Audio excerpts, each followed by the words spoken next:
Assalamualaikum warahmatullahi wabarakatuh, Pak. Waalaikumsalam warahmatullahi wabarakatuh. Nah, baik Pak.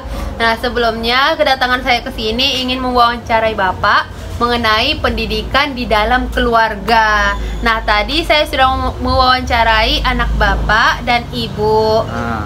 Ibu atau orang tua dari Aisyah, perempuan. Nah, sebelumnya Pak, perkenalkan nama saya Aminah Daulay, Pak. Saya merupakan mahasiswa Bimbingan dan Konseling Universitas Negeri Padang. Bapak, apa boleh diperkenalkan terlebih dahulu namanya, Pak? Kalau nama saya Afriza Sukumbang. Iya, Pak. Bapak dari Aisyah. Iya, Pak. Oke. Nah, saya ingin bertanya, Pak, mengenai pendidikan dalam keluarga. Sebelumnya, apa tingkat pendidikan terakhir Bapak? SMA. Oke, baik Pak. Seberapa sering Bapak membaca buku atau artikel tentang pengasuhan anak? Misalnya ketika Bapak melihat TikTok gitu, tentang pola asuh anak seperti apa? Seberapa sering, Pak? Kalau kita sering membaca buku, sering juga. Kadang melihat di TikTok, kadang-kadang tiap hari. Iya, Pak. Yang kita lakukan, kadang sambil menasihati anak. Yang baca-baca di buku. Oke, tentang apa itu Pak? Nasihati anak seperti apa gitu Pak? Ya, sebagai orang tua, kalau dibilangkan sama anak-anak ya rajin-rajinlah sekolah, supaya nanti berhasil. Jangan melawan sama guru. Harus patuh. Apa yang diperintahkan guru itu harus patuh. Otomatis yang dibilang itu benar. Iya, Pak. Oke. Nah, kemudian Pak, seberapa sering Bapak membantu anak dalam mengerjakan tugas? Pekerjaan rumah misalnya? Ya, kalau pekerjaan rumah, ya kalau pulang sama maghrib, harus disuruh juga dia membaca-baca buku, mengulang pelajaran. Kalau yang misalnya yang tak bisa dia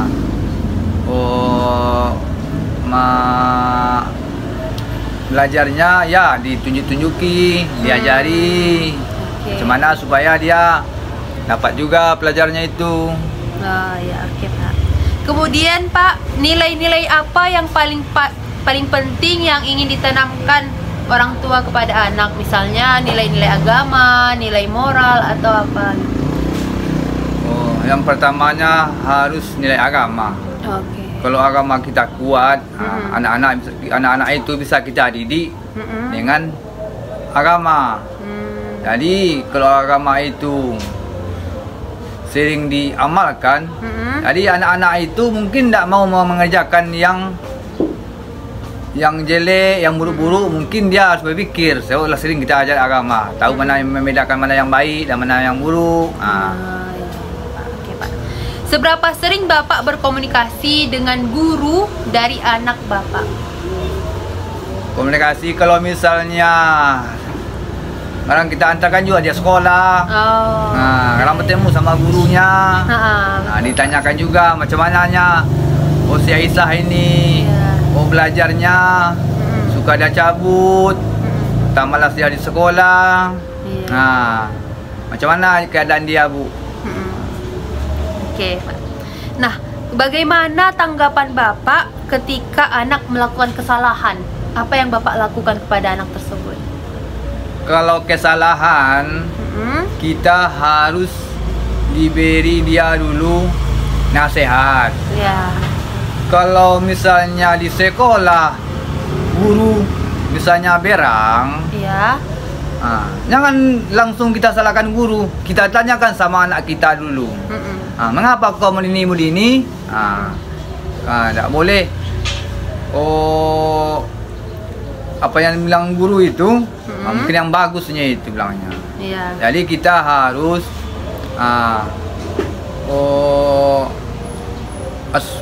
belajar-belajarlah supaya sering-sering kita mendidik anak, supaya anak ini berkelakuan baik dia, sopan ke orang guru, sopan ke orang tua. Itulah kita harapkan supaya anak ini, supaya dia berhasil. Kalau berhasil anak ini, ya orang tuanya bersyukurnya. Oke, Pak. Apa yang Bapak lakukan untuk mendorong minat belajar anak?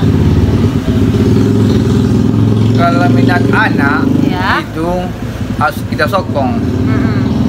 Sebab dia ada kemauannya. Ya. Kalau ada kemauan anak, macam mana cara? Misalnya tidak ada uang, kita usahakan. Tapi asal mau dia belajar. Ya. Tapi dia, ya kita nasihati, kalau rajin kau belajar nanti, kita lihatlah kawan-kawan ayah yang dulu dia rajin sekolah, sekarang udah jadi tentara, udah jadi polisi, jadi berhasil lah anak orang itu. Jadi kalau misalnya orang tuanya pandai mendidik anak, ya anak itu berhasil. Itu yang dibilangkan sama anak, supaya dia rajin sekolah, supaya jangan lawan sama guru. Oke, baik Pak. Kemudian perlakuan orang tua kepada anak. Nah, bagaimana gaya pengasuhan yang diterapkan oleh orang tua, Pak? Apakah otoriter? Otoriter itu seperti harus dikerjakan apa yang dibilang orang tua, tidak boleh membantah gitu. Atau demokratis, seperti disampaikan apa kemauan anak itu, kemudian alasannya apa gitu, dan diskusi gitu. Gaya pengasuhan seperti apa? Kalau kita sebagai orang tua, misalnya saya siap maghrib, saya siap salat, siap mengaji. Contohnya dalam makan bersama, contohnya sambil makan, baca cerita, macam mana kita cara mendidik anak, bisa kita contohkan. Waktu zaman Nabi, contohkan dicarakan dengan orang-orang yang berhasil. Mengapa anaknya berhasil? Itulah didikan orang tua. Kalau berhasil lah didikan orang tua itu, mudah-mudahan anak itu berhasil. Jadi kita ini tidak boleh, ke anak itu tidak boleh kita kasar, misalnya memukul, itu tidak boleh. Siap anak itu masih sedang pertumbuhan. Jadi kalau pasal pertumbuhan anak itu dia bagus dibilangkan, tidak bisa dipukul. Jadi kalau misalnya dipukul dia, macam mana mau belajar dia itu dia nasihati. Jadi kalau misalnya kita pukul dia, kita cubit, kita juga menyesal nanti. Kita lihat tangannya lah biru-biru, nanti tiba saya sesal, mengapa aku keras sekali sama anak. Itu tak boleh. Nasihati bagus-bagus dulu. Tidak bisa dinasihatkan yang bagus-bagus nanti. Supaya macam mana lihatlah anak kita bagi contoh. Kalau baik, lihatlah anak teman ayah tu marah baik kali dia di rumah. Rajin dia nak pernah melawan yang ini. Kalau misalnya yang bagus, kalau yang benarnya orang tua tu nak mau memerangi. Kalau salah otomatis diperingati. Otomatis tak boleh dipukul dia, dicubit itu tak boleh. Bagaimana kualitas komunikasi antara orang tua dan anak? Apakah anak Bapak komunikasinya terbuka atau masih ada yang ditutupi dari Bapak gitu? Kalau bicara sama anak harus terbuka. Kalau misalnya untuk membagi nasihat harus terbuka. Jadi kita ambil contoh. Ada kawan-kawan bapaknya yang misalnya berhasil anaknya, dikalilah contoh. Jadi kalau jelilah berhasil anak orang itu menjadi polisi anaknya, lihat contoh, contoh. Harus itu cara untuk mendidik anak itu, yang bagus-bagus dibilangkan. Bagaimana metode disiplin yang digunakan, Pak? Disiplin dalam kegiatan pekerjaan rumah atau disiplin dalam sholat atau bagaimana? Kalau disiplin di dalam rumah tangga antara anak, dia harus pertamanya dibagi nasihat dulu. Jadi kau sekarang udah besar, supaya nanti kau misalnya mau kuliah, mau kerja, biasakan dengan tangan. Contohnya dari sekarang misalnya di bawah waktu salat, kerjakan salat. Di bawah waktunya misalnya ada piring yang kotor misalnya, bantu. Jadi kalau misalnya dia kebiasaan kita menolong orang tua, jadi kalau udah besar nanti dia udah biasa menolong orang. Biasakan dia di rumah itu kita ajari dia Jangan bermain-main ya. Kalau dibawa ke salah, misalnya kasih tempat tidur dia, ya tidur istirahat. Oke. Bagaimana tingkat kasih sayang Bapak, perhatian dan dukungan yang diberikan kepada anak?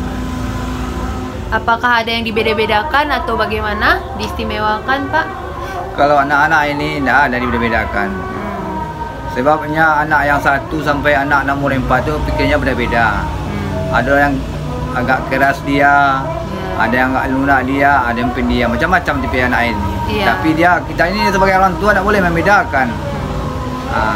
Yang penting kita nasihati, yang penting kita nasihati yang bagus-bagus supaya berhasil dia.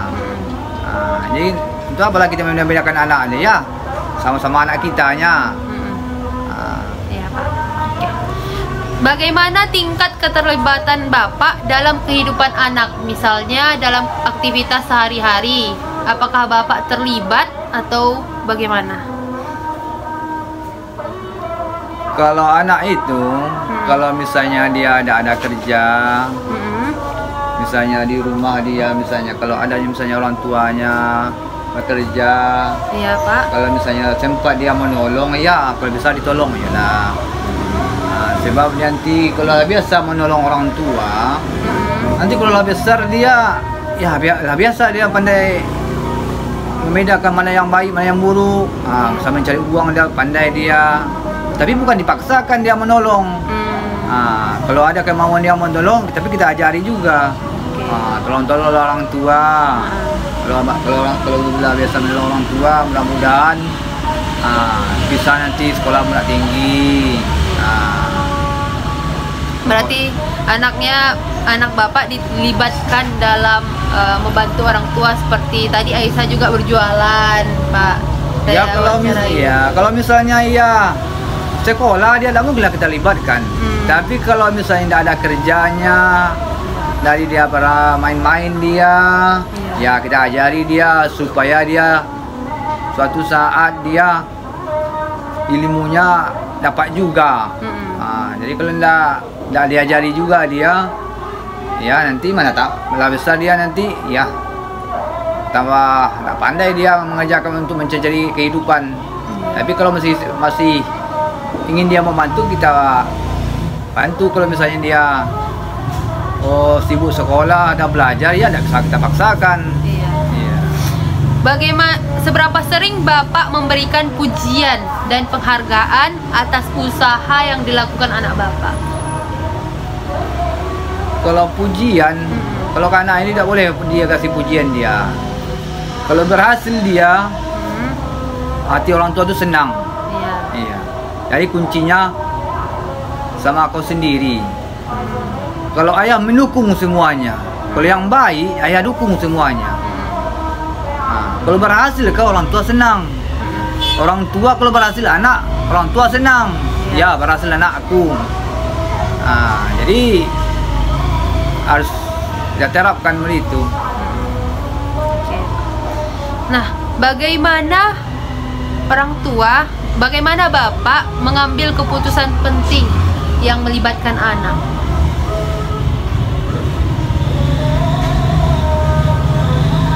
Melibatkan anak? Iya, misalnya keputusan yang sangat penting untuk anak gitu Pak. Bagaimana caranya Bapak melaksanakan? Kalau untuk masalah anak untuk kepentingan, ya misalnya kita siap-siap salat, siap-siap makan, sambil cerita.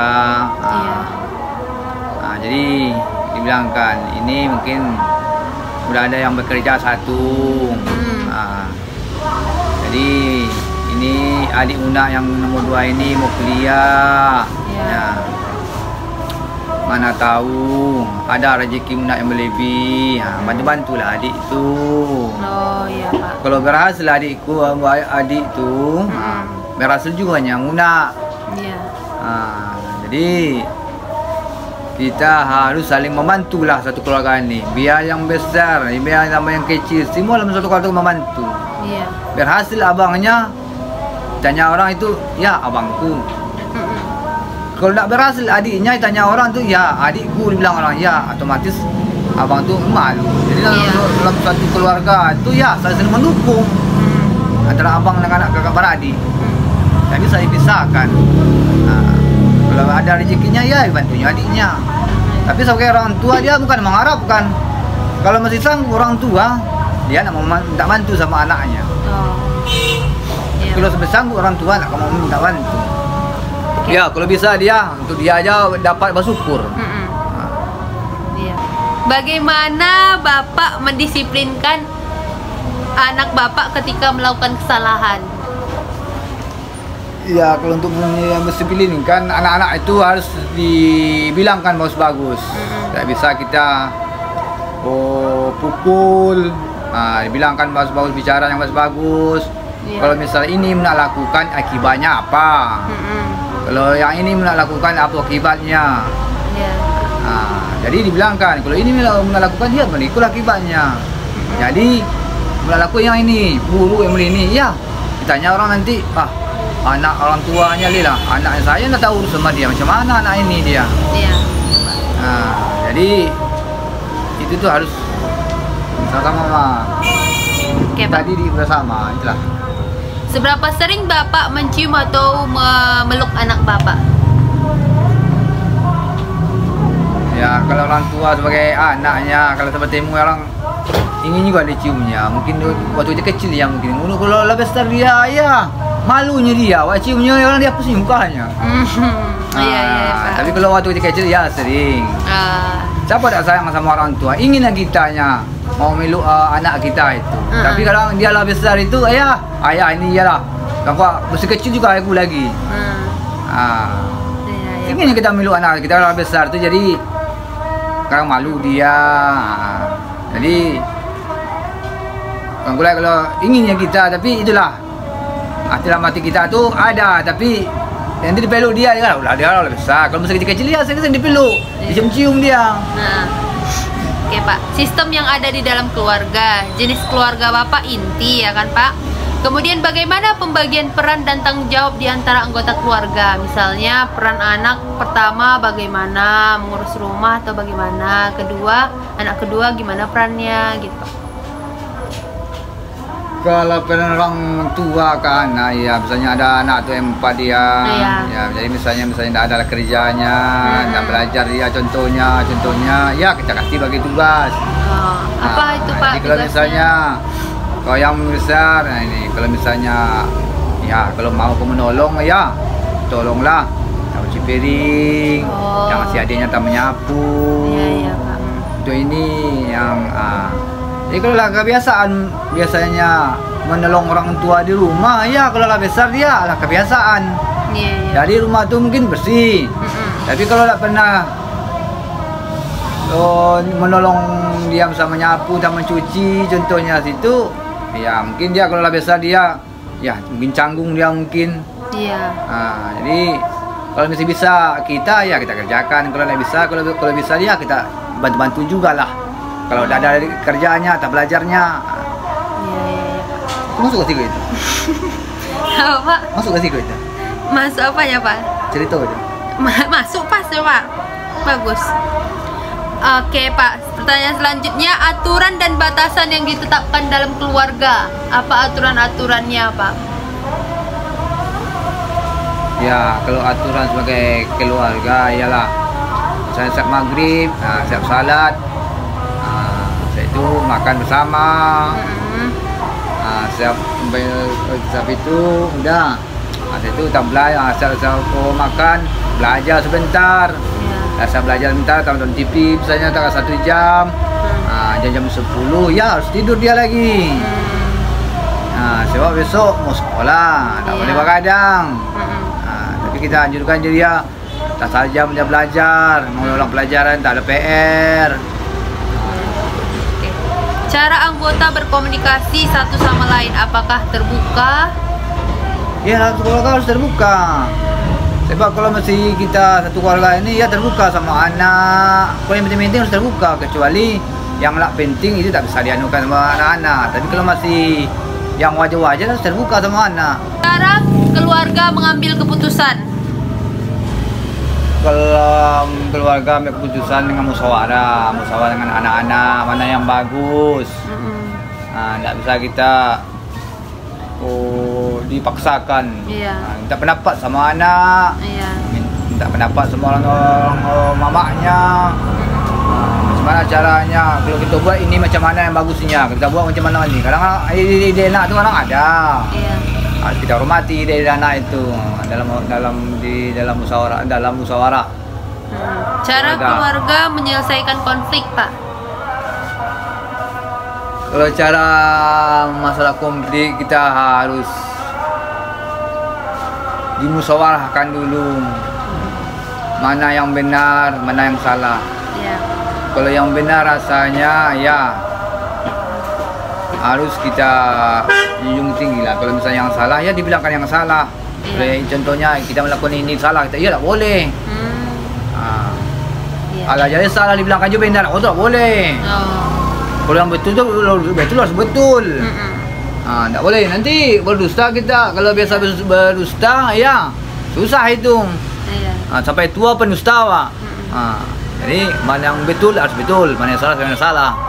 Itulah dalam satu keluarga. Apa ada ritual dan tradisi keluarga yang memperkuat ikatan dan identitas keluarga? Ya, kita kalau ritual tua itu tak boleh itu sebenarnya. Ya kita harus percaya sama Allah. Ya, harus kita melakukan apa yang diperintah Allah, contohnya salat, puasa. Ya, di situ anak-anak disuruh puasa, salat.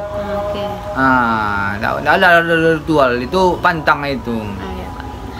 Siapa saja yang tinggal di rumah sekarang ini, Pak? Ya, yang di rumah sekarang anak lah. 2 orang lagi yang di rumah. Satu yang di Medan, satu yang lah kerja yang di Batam. Oh iya, Pak. Siapa yang bertanggung jawab untuk melakukan tugas rumah tangga? Kalau rumah tangga itu ya pertamanya kalau kepala keluarga harus ayah. Oh iya. Tapi mamanya ya bantu-bantulah. Kalau bisa dibantunya. Kalau tidak bisa apa boleh buatlah. Kalau bisa ya bantu-bantulah sedikit. Tak saran. Tak menolong membantu menyusun. Menyusun apa itu, Pak? Oh, mana tahu menyusun susu. Oh, jualan. Oh, iya betul, Pak. Ya, misalnya minuman. Ya, sabun disusun supaya rapi. Ya, dibantu. Kalau sempat, kalau tidak sempat tak masalah. Aturan apa yang paling penting di keluarga ini? Di keluarga, Pak? Apa, Ci? Tunggu bentar, duduk aja deh. 24 menit. Aturan apa yang paling penting di keluarga, Pak? Kalau aturan dalam keluarga, ya. Yang paling pentingnya, Pak? Bermusyawarah dan mengerjakan amal-amal apa yang diperintahkan Allah. Itulah yang penting. Misalnya disuruhnya salat, misalnya tiba waktu puasa disuruhnya puasa. Itu yang penting dikerjakan. Mana yang baik harus itulah yang dikerjakan. Apakah Bapak merasa memiliki peran yang jelas dalam keluarga?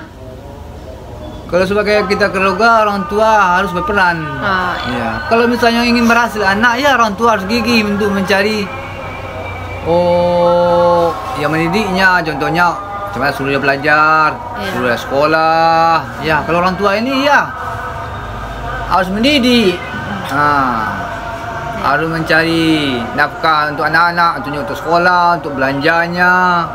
Ya, supaya anak ini suatu saat mudah-mudahan menjadi anak yang baik lah, anak yang beramal, yang saleh dia, ya. Mudah-mudahan dia dapat kerja. Nanti dia yang bagus, contohnya di pemerintahan. Apakah Bapak merasa suara Bapak didengar di dalam keluarga? Kalau anak-anak, kalau misalnya yang bagus-bagus harus didengarkan. Ya, nak boleh dengarkan kata-kata kotor misalnya di rumah tu, ya tak usah didengarkan. Bisa saja anak itu melarang.